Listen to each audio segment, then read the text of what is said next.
jërë ngeen jëf doyal na sëkk yàkkamti naa pare ci réew mi ba joxe ko ci jàmm dem sama yoon ay kàddu yu président Macky Sall la yu ñu mën a jàngee ci xët mu ko Source A journal bi nañu démb la ko wax ci ndajem waxtaan yu woote woon ca jëm ñaajo tegal na ci gaañi ne bu ngeen waxtaanul ci seen biir ba jubóo ci date bu ñu war a organiser élection bu sama mandat jeexee maanaam 2 avril li may def mooy saisir conseil constitutionnel bind ko ne ko nu wut ko ma wutu ci bopp réew mi ndax man pare naa te damay dem sama yoon Macky Sall ne bu dee dëgg rek ngeen bëgg a dégg élection yi di ñëw bëgguma ko sax assister la si ne kay bind la yaana maar de Macky Sall Macky dàcc na tàyyi na ci coow li am ci réew mi nee na ak lu mën di xew 2 avril gi am mandaam di jeex buñ ca yeggee dafay dem te dina wax waa conseil constitutionnel ñu wut ku ñu fi teg dialogue bi ñu ubbi démb la si ne kay nee nañu ñaar la ñu fa tënke benn moo di taxawal ab commission bu war a waxtaan ci kañ la ñuy amal élection yi ba ci des mooy taxawal beneen commission buy lijjanti mbiri amnistie gi ñuy wax mi ngi ñuy waxit moom journal L'As ne jàngu bi ci réew mi li ñu bëgg ba proposé ko ci dialogue ba démb mooy li ñu tàmbali woon ci élection yi mu di processus électoral bi nañu ko wéyal ak fukki candidat ak juróom-ñeent yi conseil constitutionnel jot a retenir Le Quotidien gis ci wax yi démbam ji moom Macky Sall ay kàddu yu dëgër nee na ak lu mën di xew bu ñu yeggee le 2 avril te ay élection amul ci réew mi moom dafay delloo réew mi nee na yéena mooy ñu organiser wote yi laata nawet bi di yegsi ba muy wax ba yegsi ci waxi amnistie gi Le Quotidien nee nañu la mu ca wax mooy nit ñi ànd ci ak ñu bañ ci ànd la yemale da koy def dana soumettre assemblée nationale projet de loi bi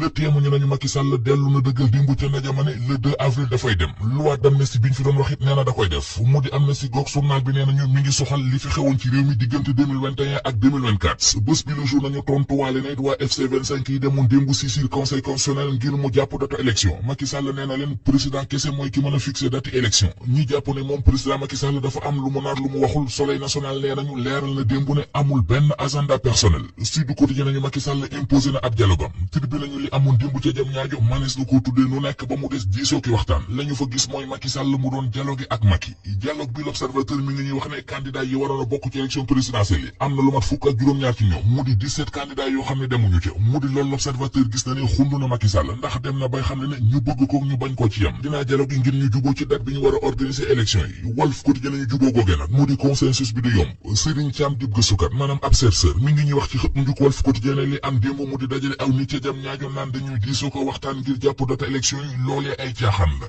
Idrissa Seck mi ngi doon séntu ca dialogue ba te kenn gisu ko fol public yéen a kaay mi ngi ñuy wax li waral boycott déguisé gi mu def moom Idrissa Seck benn mooy dafa gis ne amul lu muy gagné ci dialogue bi dialogue la boo xam ne bu sottee ka cay jariñu mooy Karim Wade ak Ousmane Sonko enquête dina kay moom li mu xëy def moo di ñu wax li mu gis ne mu tukkee goom ci dialogue bi gis na ne dana jafe lool ñu organiser élection présidentielle ci réew mi avant le 6 mai ndax président Macky Sall junj na démb bu koor gi di ñëw wax na ci Karim gi ñu nekk wax na ci Daaka Medina Gounass gi war a ñëw ñu ñëwaat ci l'Observateur mi ñu xëy xamal ci xëtamu njëkk ne ginnaaw doxi ñaxtu yeeg toogaane ñaxtu yi waa aar sunu élection li ñu wote tey ci talaata ji mooy grève générale ak ville morte maanaam ak bëccëg goo xam ne dara du yëngu ci réew mi les économies plateforme aar sunu élection seen bëgg-bëgg mooy sooxeel doxinu réew mi tey ci talaata ji akub grève générale ak journée ville morte ba moo waral commerce beeg éducation beeg industrie ak transport bi lépp lu ñu bëgg a pose ci santé bi sax nee nañu lu dul service minimum du ci am na ay xew-xewi jamono yu yéeme yu ñu doon àtte ci tribunal bu Ndakaaru bi l'Observateur bokk na ci benn femme bu dem ci benn jaaykatu ndawal abbu ko téléphone am ne dafay woote buse bi àll ko portable am femme bi daw ak portable ba bokk ne ci benn booy bu dem sàcc koofar fooru ndayam dajji ko jël xaalis ba ca nekkoon dem tëdd ci l'hôtel la ca des mu yóbbu ko ca naar bi joué ca Paris